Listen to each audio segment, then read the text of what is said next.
Assalamualaikum warahmatullahi wabarakatuh. Salam sejahtera bagi kita semuanya.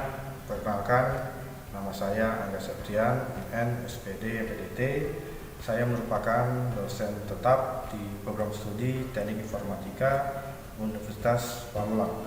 Pada sesi kali ini saya akan menyampaikan video pembelajaran saya yang saya lakukan di semester lalu, yang mana video pembelajaran ini merupakan salah satu persyaratan dari PDD UKT-PT Video Pembelajaran Sertifikasi Dosen tahun 2022. Berikut adalah cuplikannya. Baik, bismillahirrahmanirrahim. Assalamualaikum warahmatullahi wabarakatuh.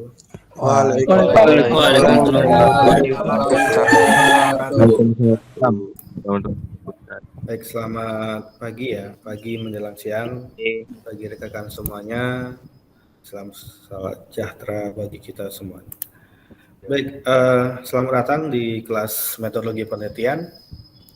Ya, baik, untuk mengawali kita perkenalan dulu ya. Perkenalan yang pertama adalah identifikasi dari mata kuliahnya. Di dosennya baru ke sistem penilaian, baru masuk ke pengajaran di metode penelitian. Baik, untuk kelasnya adalah 05 TPLP 002 ya.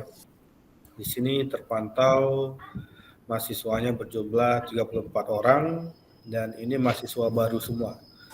Ya, mahasiswa baru ini artinya adalah mahasiswa yang baru mengambil mata kuliah ini, bukan mahasiswa yang mengulang. Untuk pengenalan, nama saya Angga Septian. Saya pengampu mata kuliah metodologi penelitian di Teknik Informatika, asal dari Tanjung Pinang. Untuk background pendidikan, saya S1 S2-nya di UNP, Universitas Negeri Padang. Untuk program studinya adalah pendidikan teknik elektro. Kita lanjut ke penilaian. Mungkin kalau penilaian sudah bosan, jadi kita secara simpelnya aja. Jadi penilaian mahasiswa ini diambil dari grade ya. Jadi grade-nya itu dari A sampai E, di mana A dan E ini diambil dari grade nilai 0 sampai 100. Dan Anda saya rasa sudah hafal ya, kalau 0 sampai 49 itu artinya Anda adalah nilainya adalah E. Artinya nilainya jangan sampai setengah gitu ya. Artinya kalau absensi jangan setengah gitu. Jangan 50 ke bawah, absensi ada setengah aja yang hadir. Tugas begitu juga, UTS dan UAS jangan setengah semuanya. Karena nilai setengah itu masih E. Di atas 50 sedikit baru adalah D, ya di atas 60, 70, di atas 80 baru A, gitu ya. Kemudian untuk 0 sampai 100 tadi, itu diambil dari 4 poin. 4 poinnya itu adalah diambil dari yang pertama adalah kehadiran, itu 10%, tugas 20, UTS 30, dan UAS adalah 40%. Baik, itu untuk penilaian. Ya, sudah bisa dipahami ya kalau penilaian? Bisa, Pak. Bisa, Pak. Bisa, Pak. Oke, jadi kalau ada pertanyaan, nanti kalau selama Vicon ini berlangsung, silakan saja bertanya di kolom komentar. Jadi bisa saya sambil monitoring gitu ya. Oke. Baik, selanjutnya kita akan masuk ke materinya. Jadi materi kita atau mata kuliah ini adalah metode penelitian. Jadi metode penelitian ini adalah mata kuliah yang berhubungan dengan skripsi ya, pikirannya atau bagaimana? Atau belum kepikiran metode penelitian ini nggak tahu kemana gitu ya. Jadi metode penelitian ini berhubungan sekali dengan skripsi, lebih tepatnya dalam penulisan skripsi. Ya, kalau alatnya bagaimana? Kalau alatnya sudah tergantung dari kemampuan Anda atau kompetensi Anda setelah mempelajari beberapa mata kuliah di bidang teknik informatika. Tapi kalau dalam penulisannya, metodenya, analisisnya, bagaimana cara menulis kesimpulannya dan sebagainya, itu ada di sini, gitu ya, ada di mata kuliah metode penelitian. Makanya peletakan mata kuliah ini itu berasal di semester 5, ya, karena ketika semester 7 atau 6, biasanya semester 6 itu mahasiswa sudah bisa memprediksi kira-kira proposal penelitiannya seperti apa, atau judul penelitiannya seperti apa, atau aplikasi atau alat yang akan Anda bangun itu seperti apa. Usahakan di sana, nanti semester 7 tinggal jalan, bimbingan, semester 8 tinggal sidang dan sebagainya. Untuk materi kita, mungkin bisa di-download di LMS ya. Di LMS itu sudah ada materi pertemuannya, tepatnya di menu modul digital. Jadi bisa di-download, tapi saya rasa agak di-restrict ya. Artinya aksesnya dibatasi, jadi Anda harus melakukan sesuatu dulu, baru bisa mengambil kontennya. Gitu ya. Oke. Oke, ini di-restrict. Oke, jadi modul digital ini harus Anda kerjakan tes awal dulu ya. Jadi harus mengerjakan tes awal dulu. Tes awal ini atau pretest ya digunakan untuk mengukur kemampuan awal mahasiswa terhadap materi yang akan diajarkan. Ya, apakah materi yang di awal ini atau pertanyaan di awal ini Anda sudah apa belum gitu ya. Nanti setelah diberikan pembelajaran akan ada yang namanya post test lagi. Post test itu tes akhir, bisa di sini. Ya, ada tes akhir lagi di sini. Hanya ini untuk mengukur apakah mahasiswa itu paham terhadap apa yang sudah diberikan. Jadi biasanya setelah diberikan pembelajaran, biasanya tes akhir itu akan lebih tinggi atau lebih baik daripada tes awalnya. Jadi silakan untuk mengisi tes awal pertemuan 1 dulu, baru bisa mendownload modul digitalnya. Kita langsung masuk aja ke materi kita hari ini. Materi perdana, materinya judulnya adalah konsep dasar penelitian. Konsep penelitian artinya konsep awalnya dalam melakukan penelitian itu seperti apa. Ya, jadi penelitian ini jangan dianggap susah dulu ya. Jadi memang setiap mahasiswa kalau mau lulus skripsinya atau mau lulus sarjananya, itu ya harus melakukan namanya penelitian. Jadi seperti apa konsepnya akan kita bahas di sini. Tujuan dulu ya, jadi kita sampaikan tujuan pembelajarannya. Jadi setelah mahasiswa mendapatkan materi ini atau memahami materi ini, mahasiswa ini mampu membedakan antara penalaran atau pola pikir, deduktif, dan penalaran induktif dalam suatu penulisan karya ilmiah. Jadi kalau ada suatu karya ilmiah atau karya tulis gitu ya, seperti skripsi atau jurnal, gitu ya. Jadi kemudian Anda pikir ini penalarannya seperti apa sih, gitu ya. Untuk uraian materi akan dijelaskan mengenai konsep dasarnya dulu. Ya, konsep dasar penelitian itu seperti apa? Kemudian manfaat metodologi. Metodologi ini adalah suatu kita mempelajari metode-metode gitu ya. Jadi metodologi. Kemudian baru kita masuk ke perbedaan antara metodologi dengan metode penelitian serta proses penelitian secara umumnya. Dia akan jelaskan di sini. Kita pendahuluan dulu. Ya, pendahuluan mengenai metode penelitian. Jadi kegiatan penelitian ilmiah ini saat ini banyak dilakukan oleh lembaga penelitian ya, baik lembaga pendidikan seperti perguruan tinggi, lembaga pemerintahan maupun pihak swasta. Contohnya tadi di perguruan tinggi ya seluruh perguruan tinggi pasti melakukan penelitian. Karena di perguruan tinggi tersebut ada yang namanya tridharma. Pertama itu biasanya adalah pembelajaran. Jadi kalau mahasiswa itu melakukan proses pembelajaran ya seperti saat ini. Mengambil mata kuliah, berapa SKS dan berapa waktu, durasi waktu dan sebagainya. Kemudian yang kedua adalah melakukan PKM. Ya, pengabdian kepada masyarakat. Artinya mahasiswa setelah mempelajari ilmu di universitas, ilmu tersebut itu harus disalurkan, harus dikontribusikan ke masyarakat sekitar. Ya, mungkin di sini sudah pernah melakukan PKM? Belum, Pak. Belum, Pak. Oh, belum. Pak. Nanti mungkin di satu kelas itu akan dibagi berapa PKM gitu. Kemudian terakhir adalah jadi ada pembelajaran, ada PKM dan ada penelitian. Ya, penelitian ini yang wajib dikerjakan. Ya, itu untuk di perguruan tinggi. Bagaimana di lembaga pemerintahan? Ada juga Ya, lembaga pemerintahan ya paling terdekat di sini ada Puspitek yang dekat kampus ya. Kemudian maupun pihak swasta. Jadi pihak swasta juga melakukan penelitian, tidak hanya berbau teknologi gitu ya. Ya, penelitian ilmiah ini dilakukan gunanya untuk apa? Yaitu untuk mencari jawaban dari permasalahan yang terjadi pada saat ini.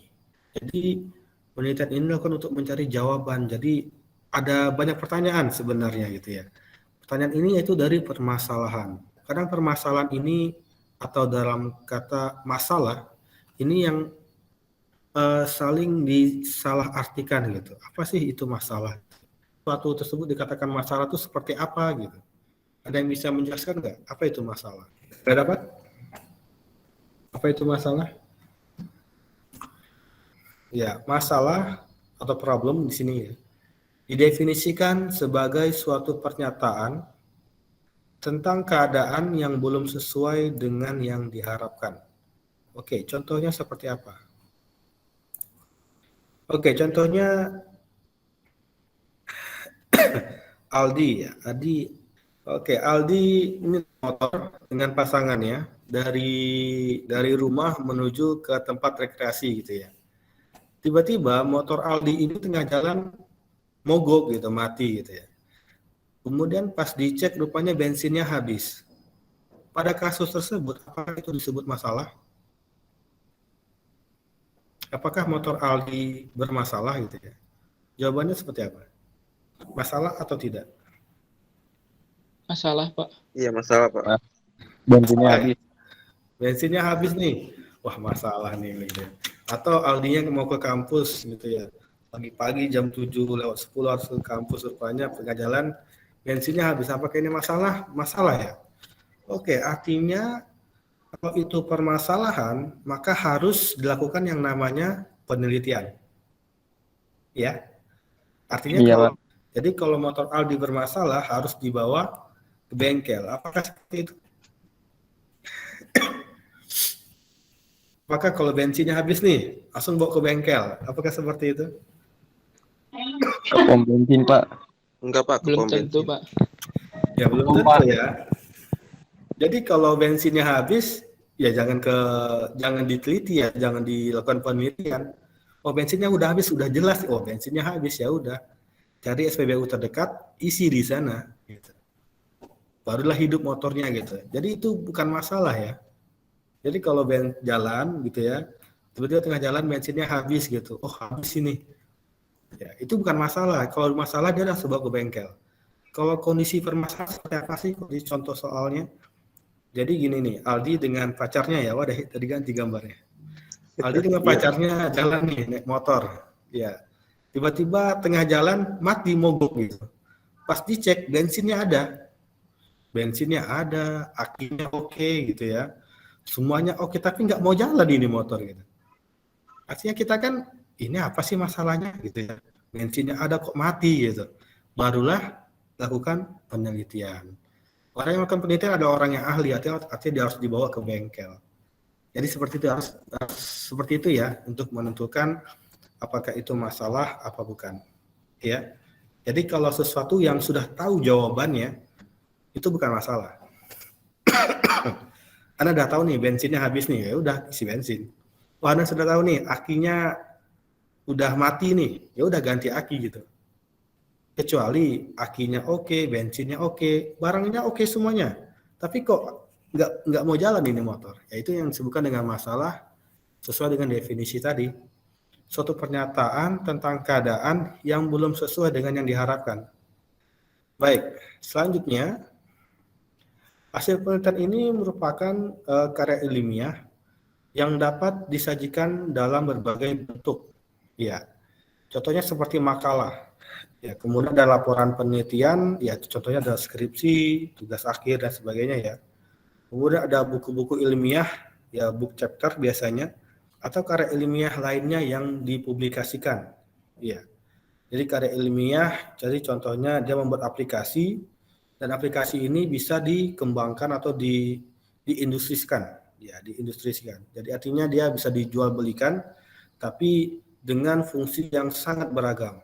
Jadi contohnya kalau seperti sistem informasi, contohnya kan kita kan punya Kapus Umpam, kemudian segala sesuatu, sistem informasinya dari kita buat sendiri. Absensinya, pakai fingerprint dari kita sendiri, kita buat sendiri. Jadi seperti itu, ada karya ilmiah yang dipublikasikan. Yang dipublikasikan ini tidak hanya karyanya saja atau alatnya gitu ya. Bukunya juga kita publikasikan. Jadi kalau buku ini kalau ingin dipublikasikan dia harus ber-ISBN. Tidak harus didaftarkan dulu gitu ya. Dicek dulu plagiarismenya seperti apa gitu ya. Kemudian kalau laporan penelitian, kalau skripsi itu publikasinya itu lebih ke jurnal atau dalam penulisan artikel tersebut akan dijadikan jurnal dan bisa diakses oleh orang banyak. Baik, ada pertanyaan silakan saja disampaikan di halaman chatting ya. Baik, kita lanjut ke penelitian. Seperti apa sih penelitian gitu ya? Ini langsung ke tahapannya. Untuk definisinya, penelitian ini merupakan suatu proses ya mencari sesuatu secara sistematis, secara berurutan dalam waktu yang relatif lama dengan menggunakan metode ilmiah dengan prosedur maupun aturan yang berlaku, ya. Jadi seperti itu dia tuh penelitian. Harus secara sistematis, ada waktunya. Jadi nggak mungkin penelitian skripsi itu 1 minggu, 2 minggu, nggak mungkin. Ya, mungkin bisa saja terjadi asalkan metodenya berbeda. Mungkin metode yang tidak akan cocok untuk yang ada di TI.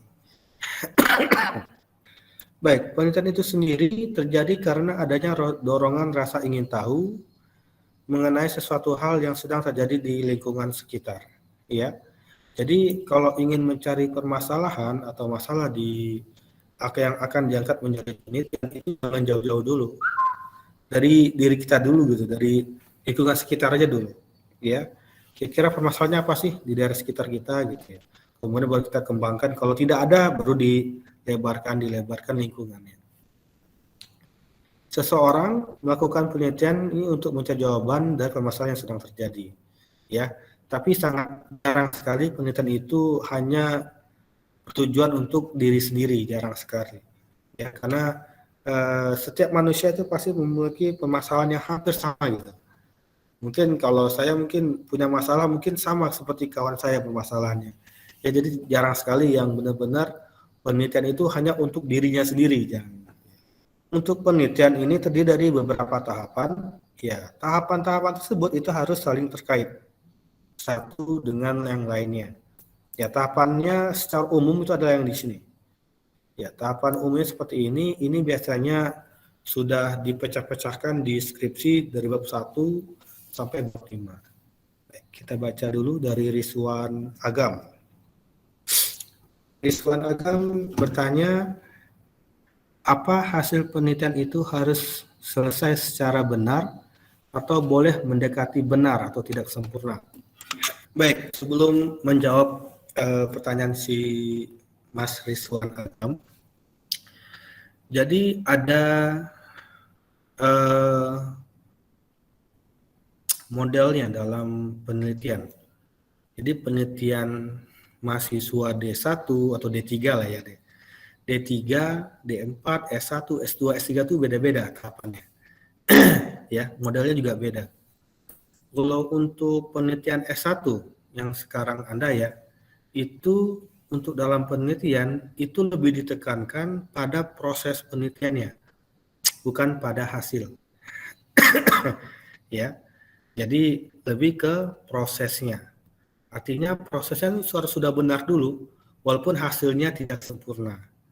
Prosesnya seperti apa? Ya udah, dari latar belakangnya seperti apa, kemudian mengidentifikasi permasalahan, kemudian bagaimana dia mengambil teori-teori menjadi referensi dari perpustakaan, kemudian bagaimana dia menentukan atau mencocokkan metode yang cocok untuk penelitiannya, bagaimana tahapan-tahapannya sudah benar dia lakukan, bagaimana rumusan atau instrumen yang digunakan sudah benar, hasil perhitungannya sudah benar, cara mengambil hasil kesimpulannya sudah benar, maka itu sudah cukup untuk menjadi standarisasi dalam penulisan skripsi. Belum ke hasil. Hasilnya oke nggak masalah, walaupun Contohnya dia membuat aplikasi, walaupun aplikasinya baru ya, aplikasinya aplikasi biasa saja, tetapi proses penelitiannya, proses menuju ke hasilnya itu sudah benar. Gitu ya. Selanjutnya, kalau untuk S2, kalau Anda ingin mengambil S2, itu akan dicek dari prosesnya dan hasilnya. Hasilnya tuh harus sesuai, benar dan sebagainya, harus sempurna jatuhnya. Gitu ya. Kemudian bagaimana S3? S3 plusnya lagi, ada keterbaruan di sana. Ya. Artinya dia membuat aplikasinya benar-benar terbaru gitu sebenarnya. Tidak hanya proses dan hasil, tapi dia sudah sesuatu yang baru itu untuk S3. Tapi kalau untuk S1, dia lebih ke prosesnya saja. Jadi untuk tugas hari ini, pertanyaan adalah, carilah suatu latar belakang penelitian bidang TI, ya. Kemudian analisis penelitian tersebut termasuk ke penalaran berpikir yang mana, ya, induktif atau deduktif, ya. Oke, karena di sini adalah disuruh carilah, ya. Tapi kalau carinya bagaimana Pak? Oke, carinya adalah kita bisa menggunakan jurnal atau publikasi jurnal yang sudah ada di TI Unpam.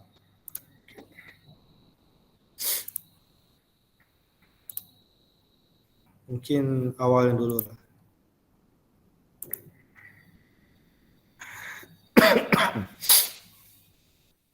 Jadi untuk jurnal atau publikasi ya, ini sudah ada. Tinggal buka saja, kata kuncinya adalah OJS Unpam, gitu ya. Di OJS Unpam akan keluar seluruh online jurnal yang ada di Unpam. Kemudian Anda ambil yang punya teknik informatika, ya. Ada di sini jurnal, tinggal view jurnal aja. Baik, di sini sudah ada terbitan. Ya, terbitan terakhir itu ada di volume 6 nomor 1 di tahun 2021. Terbitnya ini adalah bulan Maret, ya. Oke, ini ada cover, daftar isi. Ini adalah artikelnya, artinya ada judul-judul penelitian baik dari Unpam sendiri maupun dari luar gitu ya. Cara membacanya tinggal klik saja atau klik PDF di sini. Ya. Kita download saja. Oke, ini jurnal yang tadi. Ya, oke, jurnalnya terbitannya masih sama ya.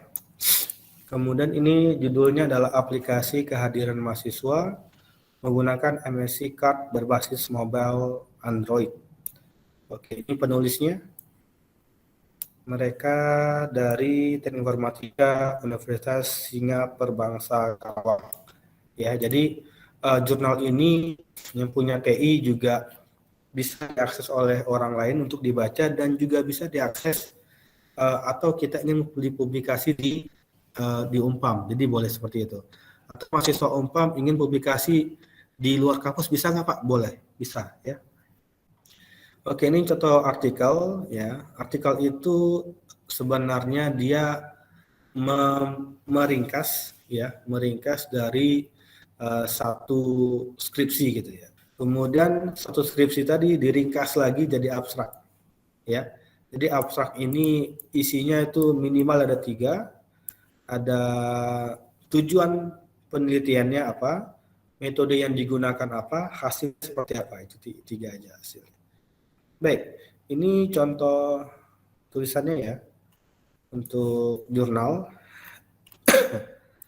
Judulnya tadi udah tadi ya, aplikasi kehadiran ya.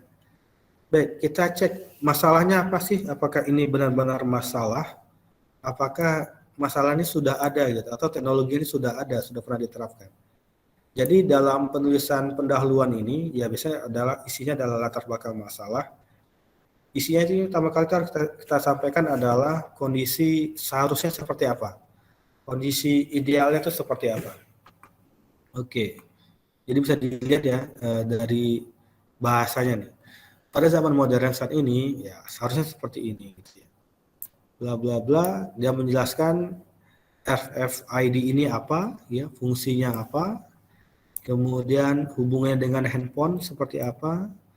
Ya, dan ini kan ada kutipannya, ya ada kutipannya. Ini contohnya satu paragraf dari kutipan Sumarudin. Ya. Kemudian ini dengan kutipan dari Aryansyah gitu ya. Kemudian dikutip lagi dari Surahman 2017. Iya. Ini mengutip lagi gitu ya. Mengutip lagi. Ini ngutip lagi. Ini kutipan ini tulisan orang lain semua gitu. Jadi dalam mengutip sebaiknya nggak seperti ini ya. Jadi kita boleh mengutip, tetapi harus kita simpulkan menjadi bahasa kita sendiri. Jadi contohnya botol ya. Botol menurut A adalah ini. Botol menurut B adalah ini. Botol menurut C adalah ini. Ya, baru kita simpulkan. Dari ketiga pendapat para ahli di atas, maka dapat disimpulkan botol adalah ini. Dan botol tulisan ini adalah menjadi tulisan kita sendiri. Jadi jangan sampai tulisan deskripsi adalah tulisan atau referensi atau kutipan semua orang gitu ya. Oke, kita cek.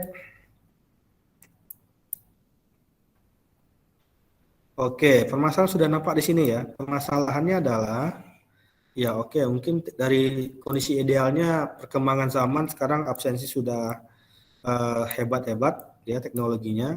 Sedangkan kondisi realnya ada di sini, ya. Ya, presensinya masih konvensional. Ya, dosen memberikan lembaran kertas presensi kemudian mahasiswa tanda tangan. Ya, walaupun di Umpam sebenarnya masih seperti ini ya, masih konvensional. Permasalahannya apa sih? Ya, ada kesenjangan nggak antara teknologi sekarang dengan kondisi realnya gitu. Permasalahannya adalah di sini. Yang timbul, kertas presensi tersebut terkena air dan basah. Ya, apabila kertas sobek atau hilang dan tidak mempunyai cadangan kehadiran, maka kehadiran siswa bisa hilang. Ya, baik itu contohnya, contoh simpel sederhana, walaupun sebenarnya ya permasalahannya ya nggak gitu-gitu kali gitu, nggak terlalu penting-penting kali gitu. Ya, artinya kalau takut absensinya terkena air dan basah, ya udah ganti aja kertas yang anti air gitu ya, atau gunakan saja yang lain gitu. Ya, bahannya yang anti air dan anti basah, anti sobek dan sebagainya. Tapi di sini dia tidak menyinggung permasalahan apabila kita masih menggunakan kertas. Kan banyak masalahnya gitu ya. Termasuk go green dan sebagainya gitu ya. Tidak menggunakan kertas lagi. Kemudian bisa saja efektivitas kita apabila kita tidak menggunakan kertas, menggunakan handphone itu seperti apa. Lebih menonjolkan ke sana. Ya, permasalahannya itu lebih ke sana. Tidak hanya sekedar teknis saja seperti ini ya. Wah, ganti saja kertasnya gitu ya. Tapi ini tetap bisa dijadikan penelitian. Jadi memang bagaimana kita mengulik, menulis suatu permasalahan tersebut sehingga benar-benar wah, alat ini memang harus diciptakan. Alat ini memang harus dibuat gitu ya. Jadi sesuai dengan alat yang dibuat kalau permasalahan. Kalau saya lihat di sini belum terlalu cocok gitu antara apa masalahnya dengan solusi yang dia berikan. Seharusnya bisa lebih dalam lagi. Ya. Oke, kalau kita lihat dari alur pendahuluannya atau latar belakang masalahnya, maka dia mengambil dari teori-teori dulu. Ya. Dari teori-teori dulu gitu ya, baru dia berhipotesis, baru dia melakukan observasi. Observasinya artinya dia melakukan penelitian. Dia buat penelitiannya, dibuat alatnya gitu ya. Nanti baru ditarik kesimpulan. Ya, hasilnya seperti ini. Oke. Ini tampilannya. Tampilan di handphone, ya dan sebagainya. Oke, ini ada black box textingnya. Artinya kita pengumpulan datanya seperti ini. Pengujiannya. Itu baru disimpulkan. Ya, bahwasanya kesimpulan. Ya, setelah dibuat rancangan seperti ini, ya. Oke, alatnya, NFC-nya berjalan sesuai kebutuhan dan berjalan dengan baik. Masalah dapat teman-teman ini juga dapat terasa dengan baik dan memodernisasi sistem operasi atau sistem presensi yang sudah berjalan saat ini.